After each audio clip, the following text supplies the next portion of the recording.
Frid och shalom vänner och välkomna till en uppdatering. Jag ska inte vara långkörig här i början utan nu ska vi titta på ett klipp med James Cadiz. Och vi förstår att tiden börjar närma sig för alla profetiors uppfyllelse. Gud välsigna er och titta på klippet. Amen. It is, I just want you to see this. This was a video that was shot by somebody recently on the Temple Mount. I'm going to explain it, and then I'm going to read an article to you. Then we're going to talk about something extraordinary that's happening right now. And I'm going to tell you this right now. This is multifaceted. What is taking place with the Temple Mount is something that is taking place not just in one region or one area. It is something that is happening all over the world, and it's all contributing to the single point in Jerusalem on the Temple Mount. And this stuff is remarkable. Folks, I'm going to just simply say this. You cannot make this stuff up. You absolutely cannot. Let me play this first video for you. I'll explain what it is in a second, and then we'll get into this article. And then, folks, just wait until I put the pieces together for you. It's going to blow your mind. Let me play this video. Here we go.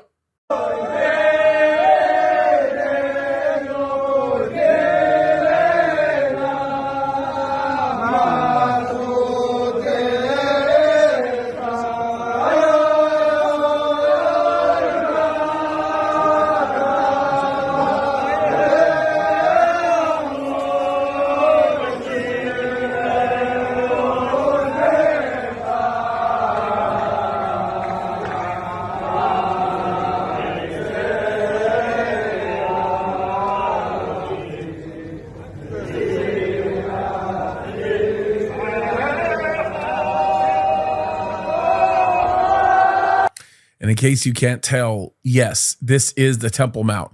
Yes, this is happening right next to the Golden Dome. And if you don't know what is happening, let me just finish playing the video and you'll get to hear exactly why this is shocking.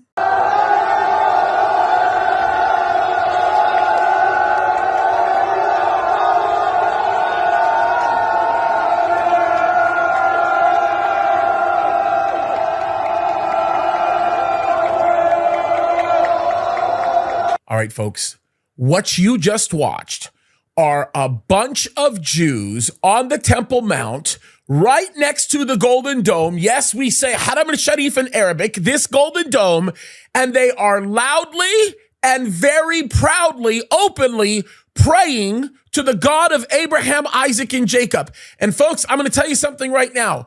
This would never have been accepted even as recent as a year ago. This would have started a literal riot a year ago. And folks, more and more and more and more and more, this is being allowed to happen. And this is going to get even more intricate when we get into this discussion, because this has a lot to do with things happening in Saudi Arabia. It has a lot to do with things happening, yes, in Israel, and it certainly has a lot to do with things happening in the Arab world. So let me go back and read the article that prompted this. And by the way, in this article is where I actually found this historic video. So the article is entitled, "As More Jews Ascend to Temple Mount, Police Increase Removals and Arrests." Now, I want to just simply say this. What they call the increase of removals and arrests actually amounts to be a decrease, because as the population is arising, in other words, as people are beginning to flock more and more to the Temple Mount, and by the way, they are flocking, and they are flocking in huge ways. As they are doing that, I need you to understand this. This is really critical. You need to see it clearly. There are less arrests happening, but the only reason why it feels like there are more is because there's more people there, and it's happening a little bit more frequently based on the amount of people that are there. But in reality, it's really statistically less and less, and it's becoming more and more of an open door of people on the Temple Mount actually praying. And this is really significant. And let me get into the article here. It says this, and this is important, folks. Pay attention to the details here. This is critical. There has been an impressive surge in the number of Jews ascending to Judaism's holiest site. The Temple Mount administration estimated that 51,000 Jews had ascended in the past year. Folks, this is unbelievable. That is a massive number. You would have never seen numbers like this. This is a record-breaking number, especially considering the times in which we're in. Let's continue on with the article.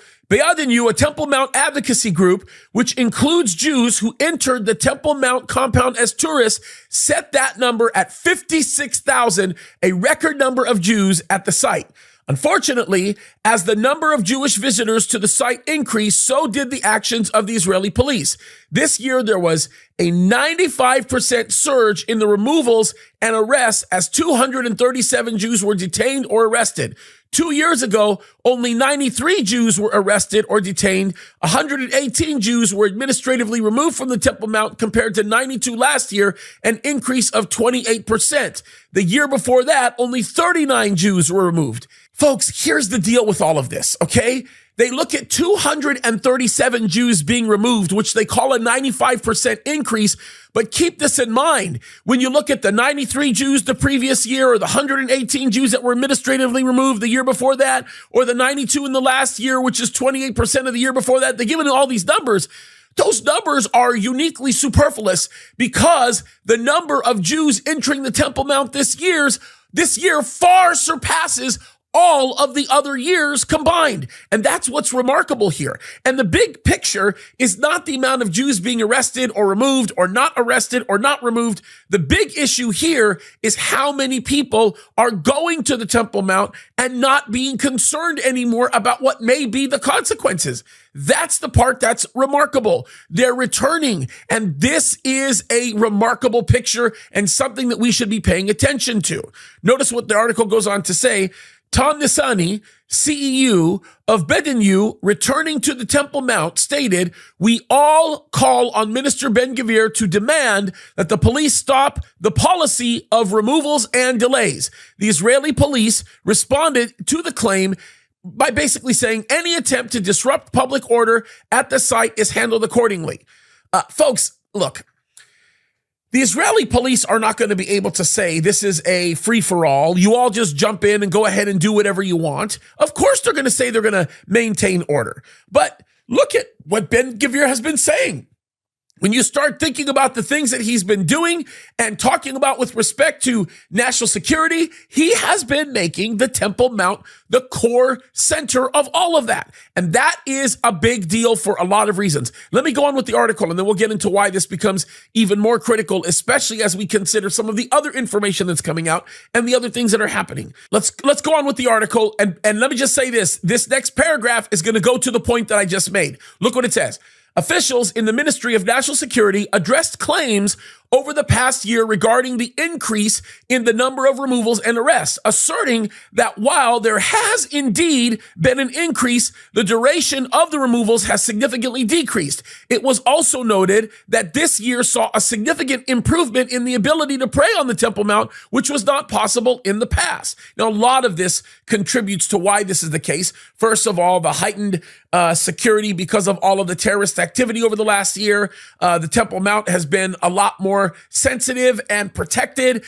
Israel has taken its security a lot more seriously. So some of the problems that we've seen that have started from the Temple Mount have all been removed because many of those terrorist leaders are either dead or in prison. And there's a lot of other things that contribute to this. But even more so, there's something supernaturally happening here. So let's look at the rest of the article. It says, the only flood, and this is a quote here by Nasani. He said, the only flood we've seen this past year on the Temple Mount is a flood of Jews ascending to the Mount to exercise their historic and legitimate right to pray and visit the remnants of our temple. Alongside the blessed increase and the ability for Jews to pray at the side of the Mount, we are witnessing a dramatic rise in the number of removals and arrests. On one hand, Minister Ben-Gvir claims he has improved the conditions, yet on the other hand, the police continue to harass Jews on the Mount. To change this tendency, we call on the minister to demand that the police stop the policy of removals and delays and put an end to the discrimination between Jews and Arabs on the Temple Mount. By the way, I just want everybody to understand this. this call that they're making to do this would have been unheard of. Again, the story is not that arrests are on the increase. The story is that people are demanding and continuing to say that we will not tolerate these arrests to even happen in the first place. In other words, more and more people are showing up to pray, and there are more and more Jews that are expecting not to be intervened. They're expecting to be able to do what they want to do freely, and there is not a lot getting in their way anymore, and especially when it comes to Israeli laws and when it comes to what's happening with Netanyahu, with the very delicate balance that he's trying to create with normalization issues with Saudi Arabia, which we'll get into that in just a second, and many of the problems that he's dealing with internally in his own government, in the Knesset. This is a very complicated issue, but it's becoming less and less complicated in the sense that it's a straightforward issue, that there's a lot of demands being made concerning that. Now, in response, the Israeli police said the police will continue to secure and allow tourists and Israelis to visit the site every day during the usual hours and days of visitation. Any violation of the visitation rules and attempt to disrupt public order at the site is handled accordingly. Now, this is the standard response that you would expect to get from the Israeli police, and it is something that I think they're kind of obligated to do because they want law and order. They want the condition of safety to increase. But folks, I want to make something very, very clear here. We are undoubtedly right now, in this moment, happening now, we are watching something happening on the Temple Mount. We are watching an opening, a mindset, a mentality that is beginning to demand that a temple be rebuilt. We are seeing the climate change, and I'm going to make a very unique argument that maybe some people haven't heard. If you've been watching, you've definitely heard this argument before. I am going to argue that Saudi Arabia would not mind if a temple got built on the Temple Mount. I would actually argue that Saudi Arabia doesn't want anybody focusing on Jerusalem, because there's a lot of really good scholarship coming out that is opening the eyes of the Islamic world about the truth concerning Mecca. Now, if you don't believe me, let me play a clip of Dr. J. Smith when he was speaking at our church. Now, I'm going to take this from a video that I did. It'll be an excerpt from a video that I did on this channel that I want you guys to be able to go back and look at. But folks, pay attention to what's said here. This is super important. Look at what Jay says. This is really critical. Here we go. A scholar named Dr. Patricia Corona, who's a friend of mine before she died. Obviously, she went to be a friend now that she's dead. But there would be she was a lady who could read and write 15 languages. How many of you can read and write 15 languages? Now, not just modern languages. These are archaic languages. Languages like Akkadian, Syriac, Nabatean Aramaic. These are languages like Nubian languages, the Himyarite languages. These are languages all around the Middle East. She could read and write all of them. She's the only one in the world that I know of that can do that.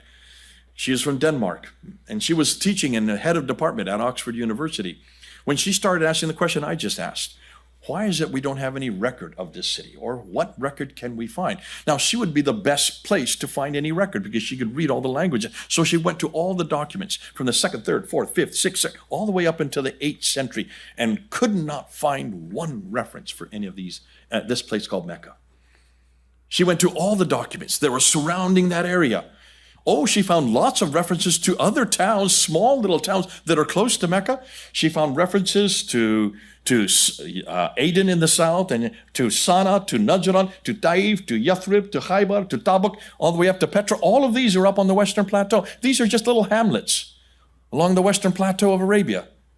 Not one reference to Mecca. What does that tell you? Doesn't look like Mecca existed in any documentary form. If this was where Abraham lived, if this where Adam and Eve was at the very beginning, if this is the earliest inhabitant of mankind, someone should have said something about it. So she went then to the documents of all the people that were there that were from those different societies. So she went to the Himyarites, which are in what is Aden today. No reference to Mecca. So she went to the Assyrians. No records of Mecca. She went to the Romans, no records of Mecca. She went to the Persians, no records of Mecca. She went to the Nabateans, way up in the north, no records of Mecca. This is significant. Saudi Arabia is paying attention to this information, folks. I'm going to get there in just a minute. Just listen to what Jay continues to talk about. This is super serious. By the way, this is uncontended. No, nobody is arguing this. These are all fact. Okay? Listen to what he continues to say about this. She went to the Nubians right across the Red Sea. No record, not one word about a place called Mecca. Not one word. Until she found a document. The Apocalypse of Pseudo-Methodius Continuata, written in 741 AD. 741, that's the 8th century AD. Muhammad died in 632 AD. Just so you know, 100 years after Muhammad. More than 100 years. This is critical. Pay attention to this. I promise you Saudi Arabia is paying attention to it. I promise you they're seeing it. They're catching it. There's no way that they can get rid of the truth here. The truth is out there. They've got to figure out a way to address it and to fix it. This is over 100 years later. Finally, she found a record, the first reference to Mecca anywhere in the world, and it's there, right there in this Continuato. And what was interesting is it places it way up in Haran. That's in southern Turkey. Mecca in southern Turkey? That's 1,000 miles, that's 1,200 miles further north. It's in the wrong place. So that can't be the same Mecca. So she decided to look at the maps. And now to go to look at the map, there are no maps in the ancient world because they didn't use maps, because they didn't think about looking from looking in space down. We can do that today because we do have aircraft that can do that. But back then they would just write reference after reference after reference. And the one who wrote all about Arabia is called Ptolemy. He was living in the 2nd century AD. And Ptolemy is the geographer of Arabia. He's the one that wrote the geography of Arabia. And she went to look at his works. And you can see, they're right there. You can read them. You can get in the library today. And there are different Europeans who have tried to put maps together looking at what he said. And look at those maps. They have all kinds of little places and hamlets and all the rest, and rivers and mountains. But no reference to Mecca in any of them. Not one reference to Mecca. This is a problem, folks. By the way, folks, let me make myself clear. If this sounds crazy to you, if this is something that you have never heard before, if it sounds outrageous, guess what? It may very well be to you, but it's true. My mom and my dad were both born and raised in Egypt. I have been around people close to the Arabian Peninsula my whole life. My uncle spent a good amount of time in Saudi Arabia. This is something that's never been discussed. But now they're beginning to have a conversation about it, and the super honest scholars that are out there are not disputing it. As a matter of fact, most people aren't disputing it because most people aren't even talking about it. It's the thing you're not supposed to talk about, folks. This stuff is real. It's really true. What Jay is talking about is real. And by the way, this is earth-shattering. This is the kind of stuff that nobody hears. Take a listen. This is all, by the way, going to go back to the Temple Mount. We're going to bring this back to the Temple Mount in just a second. But take a listen. But why do you think there's no reference to Mecca? I can answer it with one word. In fact, I want to let my students answer that. What is the reason? Water. Ah! You have to have water. Am I correct? In order to exist, for people to exist, you have to have water. Listen to what he says here, folks. This is critical. Listen. No water, no food, no people, no towns, no cities, no civilization, no history. How long did it take me to say that? That's all you need to say. Look at a map. Just look at any map. Go home and look at a map and see where Mecca is. It's in a desert. There's no water there. There never has been any water there. There never will be any water there. Oh, I lie on that one. There will be water there. The water is there now. But it has nothing to do with Allah. The Zamzam well is there. Muslims will tell you, the Zamzam well has always been there. Have you ever seen a picture of the Zamzam well in the 1800s? Take a look at this. It's 30 feet across and 50 feet deep. And this is the well that Muslims say that all the pilgrims, 4 million pilgrims that come to Mecca every year, they come and they drink the Zamzam well because it gives them, it heals all their sicknesses. This is the well that everybody wants you. You go to any bookshop here or any Islamic center and go on their shelf, there's always Zamzam water for you to drink. Usually liter after liter after liter. It supplies enough water for 1.8 billion Muslims from one little well that's only 50 feet deep and 30 feet wide. Don't worry, Muslims will say because Allah supplies it. Allah supplies it, and He will always, it's inexhaustible because of Allah. This is what they'll... Yeah, right.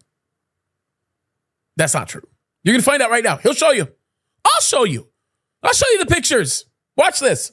Well, I decided to go up and look on Wikipedia to find out exactly about this Zamzam well. You can do the exact same thing what I'm going to tell you right now. Go up on Wikipedia and put Zamzam there, and they'll show you pictures of the well. It's been capped as of 1953. There's a cap on it, and there are some pipes going down into it. And when you look at it, you follow, they even have pictures of the pipes going in and pipes coming out. So follow the pipes. The pipes then go up to the mountain, overlooking up on the hill, and there are 11 huge big tanks, the largest water tanks in the world, 11 of them, built by Britain. United Kingdom. Now follow the water from the tanks to their source. They just follow the waters and they start going down the mountain down to Jeddah on the Red Sea. And you look and see where those pipes go. They go to these big desalination plants. The largest desalination plants in the world are right there in Jeddah, built by Bechtel Corporation, Kansas City. This is not disputable. This is on its face. It's all fact. We have the pictures. We have the evidence. It's right there. It's in front of us. Watch what he goes on to say. This has nothing to do with Allah. It has to do with us, America. Thank God for America that we supply the water for that Zamzam well. Can you see why all you need to show, and all you need to do is just follow the source, follow the evidence on the ground. Folks, can you see then why, if there's no water there, then why in the world would there be a man named Muhammad who lived there, who supposedly built an empire there? Why would there be a place called Mecca that has the Kaaba, that people circumambulate? Just look and see what they do when they go to Mecca. They go to that square building and they circumambulate 7 times counterclockwise. Hold on a minute. Ask any Muslim, why do you circumambulate around a square building? Pay attention to this question, folks. This is really critical because I'm going to stop here and I'm going to take it to the place nobody wants me to take it to. Here we go. 7 times going counterclockwise. Wouldn't you rather go clockwise like everybody else does? And 7, where does the number 7 come from? You know the answer.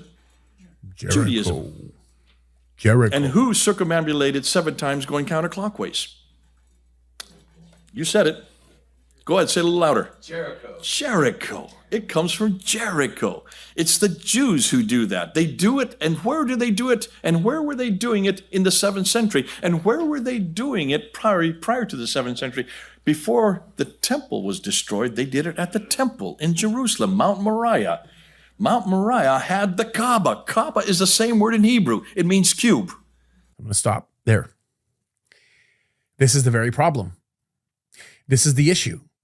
The scholars are seeing this. The evidence is there.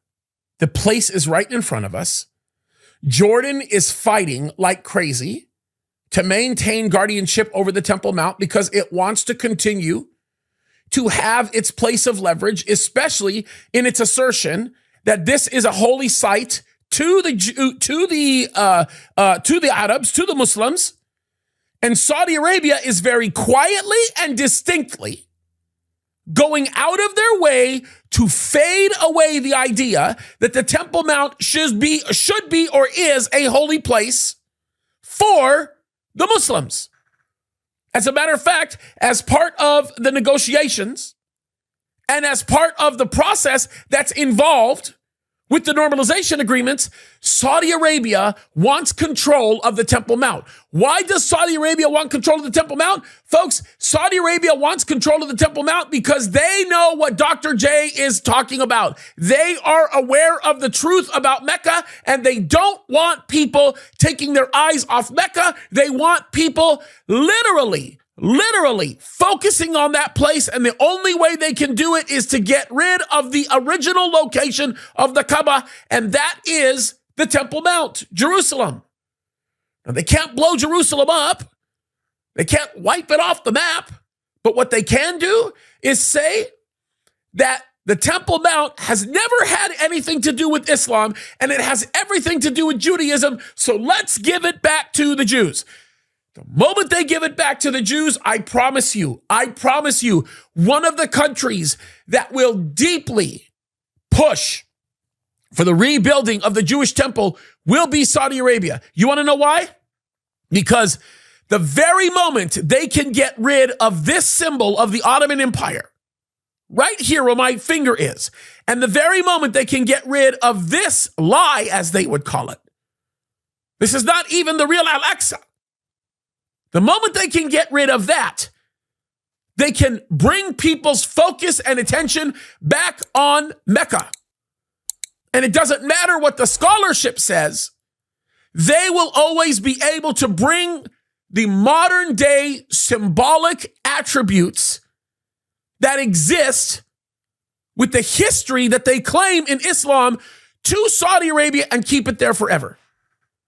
As long as the Temple Mount remains in contention, as long as the Temple Mount remains an area where Muslims want it, Saudi Arabia runs the risk of no longer being viable. They run the risk of no longer playing the big daddy. Saudi Arabia wants nothing to do with that. MBS not only wants normalization, MBS wants G7. MBS, the crown prince of Saudi Arabia, Mohammed bin Salman, he wants a prosperous Saudi Arabia. That's why he's making investment in football games and soccer and boxing. And that's why he's doing all kinds of things. The Naum project, all the things that he's doing right now. All of this stuff is designed to put Saudi Arabia in a place where it can never be forgotten. He wants Saudi Arabia to stay on the map. And by the way, good for him. That is something that he should be wanting to do. That should be the very thing that stands in his interest. It's in the interest of the whole world if you're living in Saudi Arabia.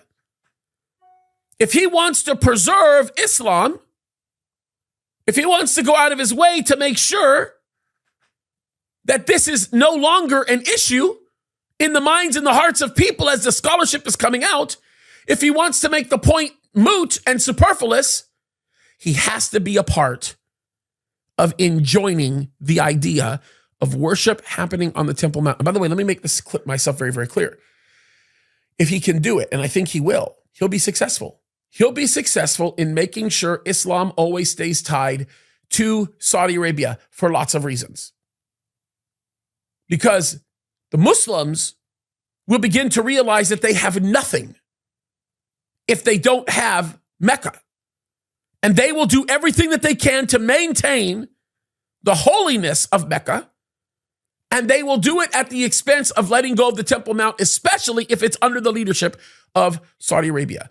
This is really critical. This is really important. And I need you guys to pay attention to this. Folks, this is what I'm talking about. We're seeing an increase of people on the Temple Mount praying. We're watching Saudi Arabia begin to take a more friendly position regarding these issues.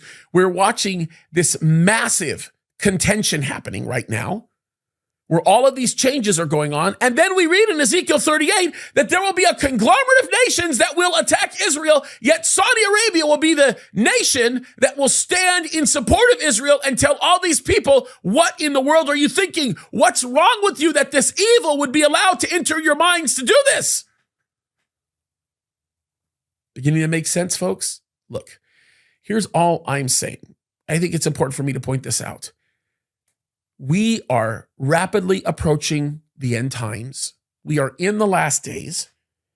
The idea behind the things that we're seeing in the Temple Mount is all perfectly orchestrated. I believe God is the one who fundamentally has created the perfect orchestration that I'm talking about. He told us this would happen. He's making way for it to happen. None of this stuff should surprise us. None of this stuff should blow our minds. All of this stuff, I mean, yeah, it blows my mind in that I'm watching God do it, and it's pretty cool to watch. But this is the type of stuff that falls right in line with the things that we're learning in Bible prophecy. This falls right in line. Like, I don't know, and I should talk to Jay about this. I don't know if Jay realizes that God is using him to make history in Bible prophecy. Like, his research may be one of the greatest tools that's used to push Saudi Arabia into doing the very thing that needs to be done in order for the Antichrist temple to be built. I mean, think about this for a second, folks. This stuff is wild. This goes well beyond red heifers and everything else. The geopolitics of this stuff is remarkable. You understand why this is so significant? Folks, I need you to recognize the brevity of all of this. I need you to understand why this is so serious. I can make you this promise. Saudi Arabia does. I can promise you that the Islamic world, including the Ottoman Empire in the days of old, in the 14th century, believed Bible prophecy more than lots of Christians. Why do you think they sealed the East Gate? Zechariah 14, that's why they sealed the east gate. Why do you think they put a cemetery there? Why do you think they're doing these things? Folks, because they believe Bible prophecy more than lots of Christians. And Saudi Arabia is taking it all very, very seriously. We need to wake up and see what's going on because, folks, it's happening right in front of us. This is incredible stuff. The Bible tells us that Jesus Christ is the same yesterday, today, and forever. He's never changing. God is never going to change. He's the same. Yesterday, today, and forever. And he honors his very word above his own name. And his word says it's going to happen. Why aren't we getting excited about this? This is earth-shattering. This is groundbreaking. And this is incredible stuff. So buckle up, folks. We're watching the Bible come to life. You're living in the greatest time to be alive. And everything that waits in front of you is glorious. I don't know about you, but I'm excited. Are you? I hope you are, because great things are about to happen. It's incredible. Glorify God, because he's real and he's true, and his word will never fail us. It's incredible stuff. God bless you guys.